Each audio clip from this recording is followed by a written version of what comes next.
Good morning, 6th standard. A very warm welcome in Hindi's class as today is Friday and we will be doing Ram Ka Rajya Vishek. Children, you all can see on a screen. I have already brought this page on a screen and in front of you. So let's start reading.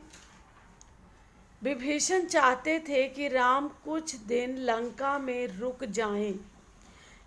नई लंका में उनकी लंका में नई लंका में उनकी लंका में रुक जाएं। उन्होंने अपनी इच्छा राम को बताई। उसका कारण भी, मैं चाहता हूँ कि आप कुछ दिन यहाँ विश्राम कर लें, युद्ध की थकान उतर जाएगी। वैसे इसमें मेरा स्वार्थ भी है। आपका सानिध्य और रीति नीति सीखने का अवसर प्राप्त होगा। रीति नीति कैसे सही तरीके से राजा अपनी प्रजा पर राज्य करे, ये सब कुछ मुझे आपसे सीखने का अवसर मिलेगा, इसलिए आप थोड़े दिन यहाँ पे रुक जाइए। आपने यह नगरी देखी भी तो नहीं है। राम ने लंका नगरी में कदम नहीं रखा था। सीता से मिलने हनुमान गए, 2 बार अंगद गए, लक्ष्मण भी हो आए। विभीषण के राज तिलक के समय राम उस नगरी से दूर ही रहे। यह संभव नहीं है मित्र, राम ने कहा। वनवास के 14 वर्ष पूरे हो गए हैं। मैं तत्काल यानी ऑन द स्पॉट अयोध्या लौटना चाहता हूँ। भरत मेरे प्रतीक्षा कर रहे होंगे। जाने में विलंब हुआ तो वे प्राण दे देंगे। उन्होंने प्रतिज्ञा की है, मैं उनकी प्रतिज्ञा से बंधा हुआ हूँ। विभीषण राम से अलग नहीं होना चाहते थे। उनका अनुरोध राम ने अस्वीकार कर दिया। अनुरोध यानी प्रार्थना कर दिया था, पर वे निराश नहीं थे। इस बार उन्होंने एक नया प्रस्ताव रखा। मेरी इच्छा है कि मैं आपके राज्याभिषेक में उपस्थित रहूं। मुझे अपने साथ चलने की अनुमति दें। राम ने उनका आग्रह स्वीकार कर लिया। बोले, आप मेरे लिए यात्रा की व्यवस्था कर दे। राम ने विभीषण की विनती मान ली तो सुग्रीव और हनुमान आगे आए। राम ने उन्हें भी अयोध्या आमंत्रित किया। विभीषण का पुष्पक विमान ले जाने के लिए तैयार था। विमान के उड़ान भरने तक वानर सेना वहीं रही। विमान जाने के बाद वे कूदते फांदते किष्किंधा की ओर चल पड़े। विभीषण ने अपने कोषागार से उन्हें रत्नाभूषण दिए थे। उनकी वर्षा की थी उसी विमान से। वानरों के लिए यह मनोरंजन था, जिसे जो मिला उसने वो लूट लिया। विमान लंका से चला उड़ान भरने के लिए।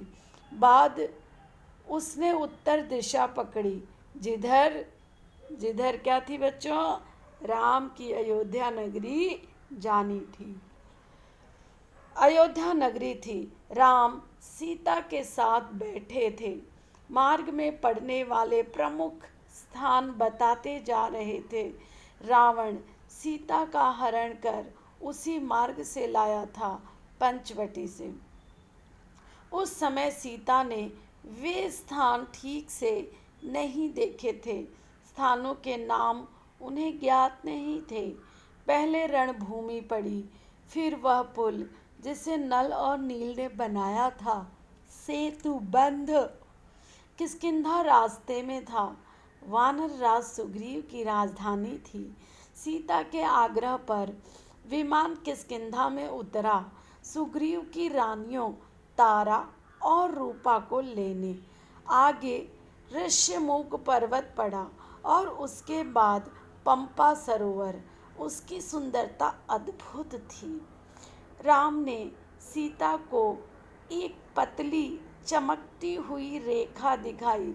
सीते, देखो, यह गोदावरी नदी है। ऊंचाई से इतनी छोटी दिख रही है। इसी के तट पर पंचवटी है। देखो, हमारी पर्णकुटी अब भी बनी हुई है। सीता ने आंखें बंद कर ली, जैसे पंचवटी को पुनः देखने से डर रही हों। उन्हें पूरा घटनाक्रम याद आ गया। गंगा यमुना के संगम पर ऋषि भारद्वाज का आश्रम था। विमान वहाँ उतरा। सब ने रात वहीं बिताई। ऋषि का आग्रह था, राम उसे टाल नहीं सके। वहीं से उन्होंने हनुमान को अयोध्या भेजा, भरत को उनके आगमन की पूर्व सूचना देने के लिए। राम सीधे अयोध्या नहीं जाना चाहते थे। उनके मन में एक प्रश्न था, एक संशय। 14 वर्ष की अवधि कम नहीं होती। कहीं इस अवधि में भरत को सत्ता का मोह तो नहीं हो गया। हनुमान को अयोध्या भेजते हुए उन्होंने यह प्रश्न रखा था। कहा, हे वानर शिरोमणि, आप भरत को मेरे आने की सूचना दीजिएगा। ध्यान से देखिएगा कि यह समाचार सुनकर उनके चेहरे के पर कैसे भाव आते हैं। यदि भरत को इस सूचना से प्रसन्नता नहीं हुई तो मैं अयोध्या नहीं जाऊंगा। भरत राजकाज संभाले, इसमें मुझे कोई आपत्ति नहीं है। हनुमान वायु वेग से चले, जैसे उड़ रहे हों। मार्ग में निषाद राज गुह से भेंट की। वही निषाद राज जिसने श्री राम को सरयू नदी पार करवाई थी, जो उनका मित्र था, जिसने कहा नहीं आप मत जाओ, आप यहीं रहो, वन में रहने की बात है तो आप हमारे यहाँ ही टिक कर रह जाइए। उनसे अयोध्या का हाल चाल जाना। वहाँ से नंदीग्राम पहुँचे। उन्होंने भरत से कहा, श्री राम के वनवास की अवधि पूर्ण हो गई है। वे लौट रहे हैं, प्रयाग पहुँच चुके हैं। मैं उन्हीं की आज्ञा से आपके पास आया हूँ। भरत की प्रसन्नता का ठिकाना न रहा। आँखों में खुशी के आंसू थे। वे बार बार हनुमान को धन्यवाद दे रहे थे। यह शुभ सूचना उन तक पहुँचाने के लिए उनके चेहरे पर केवल एक भाव था, वो है प्रसन्नता। हनुमान उनसे विदा लेकर आश्रम लौट आए, राम के पास। इस चित्र में देख लीजिए बच्चों, राम का राज्याभिषेक हो रहा है। राम सीता बैठे हैं और बाकी भाई जो है काम पे लगे हैं। हनुमान उनके सेवक के रूप में वहीं पर विराजमान है। अगली सुबह प्रयाग से श्रीगवेरपुर होते हुए राम का विमान कुछ ही देर में नदी के ऊपर पहुंच गया। दूर अयोध्या नगरी के भवनों के शिखर दिखाई देने लगे। सबने अयोध्या को प्रणाम किया। उधर भरत से सूचना पाकर अयोध्या में उत्सव की तैयारियां होने लगी। नगर को सजाया गया। शत्रुघ्न राज्याभिषेक की व्यवस्था में लग गए। महल से तीनों रानियां निकल पड़ी, नंदीग्राम के लिए निकल पड़ी। कौशल्या सबसे आगे थी। उन्हें पता था कि राम पहले भरत से भेंट करेंगे। राम का विमान नंदीग्राम उतरा। उनका भव्य स्वागत हुआ। आकाश में राम के जयघोष से गूंज उठा। राम ने विमान से उतरकर भरत को गले लगाया, माताओं को प्रणाम किया। भरत भागते हुए आश्रम के भीतर गए। राम की खड़ाऊं उठा लाए, जिसे सिंहासन पर रखकर उन्होंने 14 वर्ष तक राजकाज चलाया था। बच्चों, ये इतिहास का सबसे सुंदर प्रसंग है कि जहाँ एक भाई दूसरे भाई से राज्य छीनना नहीं चाहता है, बल्कि वो उसे देना चाहता है। राजगद्दी की कोई लालसा दिखाई नहीं देती है। 14 वर्ष तक राम को तो वनवास मिला ही था, लेकिन भरत ने भी भरत जमीन पे नहीं सोते थे, बल्कि जमीन के अंदर एक खड्डा गाड़ करके उसके अंदर सोते थे कि जिस जमीन पर मेरे भाई सो रहे हैं मुझे उससे थोड़ा और नीचे सोना है। तो भरत तो पूरी राज्य व्यवस्था सब सुख सुविधाओं के बीच भी एक सन्यासी की तरह जीवन जीते रहे। यह भरत की महानता दिखाई गई है। चलिए आगे पढ़ते हैं। मिलन का यह दृश्य अद्भुत था। सबके चेहरों पर प्रसन्नता थी, सबकी आंखें खुशी के आंसुओं से नम थी। राम लक्ष्मण ने नंदीग्राम में तपस्वी बाना उतार दिया। दोनों को राजसी वस्त्र पहनाए गए। जन समूह राम की जय जयकार करता हुआ आगे आया, अयोध्या के लिए चला। शोभा यात्रा की छटा देखने योग्य थी। नंदीग्राम से चलने के पूर्व राम ने पुष्पक विमान को कुबेर के पास भेज दिया। वह विमान कुबेर का ही था। रावण ने उसे बलात् यानी बलपूर्वक, रावण बहुत दमदार था, तो उसने बलपूर्वक कुबेर से वो विमान छीन लिया था। सजी धजी अयोध्या नगरी राम के दर्शन पर खुश थी, आह्लादित थी। सजी धजी अयोध्या नगरी राम के दर्शन पर आह्लादित थी। नगरवासी प्रसन्न थे, उन्हें उनके राम वापस मिल गए थे। माताएं प्रसन्न थी, उनका पुत्र लौट आया था।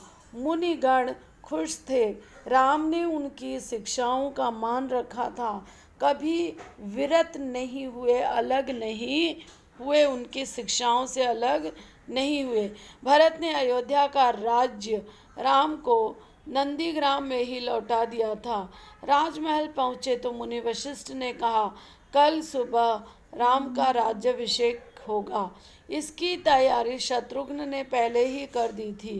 पूरा नगर सजाया गया था, दीपों से जगमगा रहा था, फूलों से सुवासित था, वाद्य यंत्रों से झंकृत था। पूरे 14 वर्ष बाद अगले दिन मुनि वशिष्ठ ने राम का राज तिलक किया। राम और सीता सोने के रत्न जड़ित सिंहासन पर बैठे।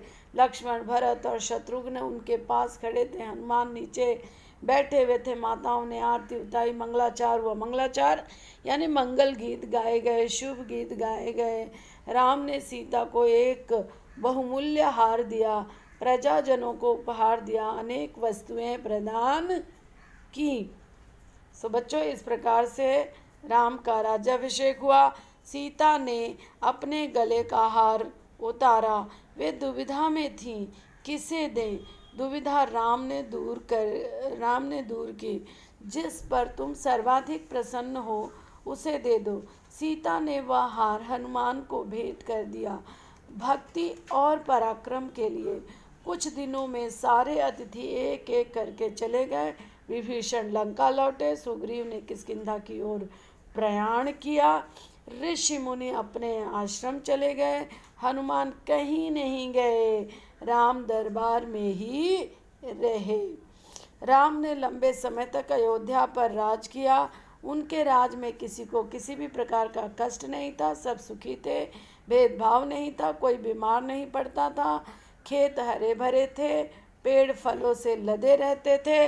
राम न्यायप्रिय थे, गुणों के सागर थे। उनका राज्य राम राज्य था। आज तक स्मृतियों में, यादों में राम राज्य की ऐसी ही कल्पना बताई गई है, जहाँ सब सुखी हैं। सर्वे भवन्तु सुखिनः, सर्वे सन्तु निरामया। सो ऐसा था राम राज्य, और ऐसे ही राम राज्य की कल्पना महात्मा गांधी ने भारत देश के लिए किया था। बच्चों, यहीं पर रामायण का एक जो सुखद प्रसंग है ये ख़त्म होता है और यहाँ से शुरू हो जाएंगे आपके प्रश्नोत्तर। सो परीक्षा की तैयारी आप अच्छे से कर लीजिए। राम के राज्याभिषेक का वर्णन अपने शब्दों में कीजिए। ठीक है, एक प्रश्न बस मैं दे रही हूँ कि राम के राज्य या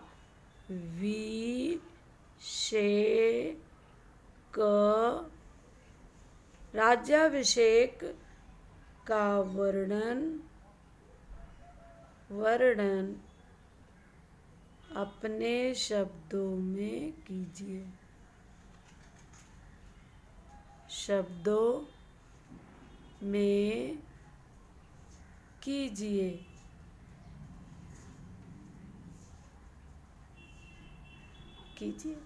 सो हो गया बच्चों।